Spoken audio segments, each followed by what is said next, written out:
છો? જય ગૌ માતા મિત્રો.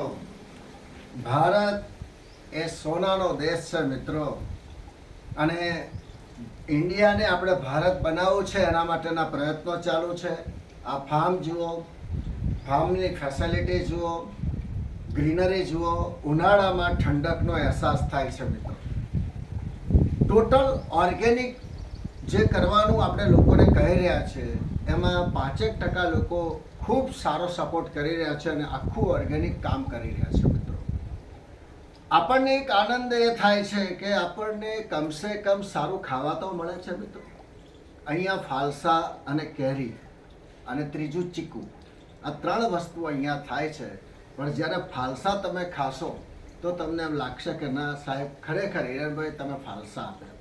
તો મિત્ર, આવા ખેડૂતોને જે ઉનાળામાં મજૂરી કરીને તોડીને આપણા માટે ફાલસા લાવે છે, તો એ બધાને આપણને સપોર્ટ મળે અને સારી વસ્તુ તો ખાવા મળે. તો આવો મિત્રો, ફાલસાની મોજ કરીએ. જય ગૌ માતા.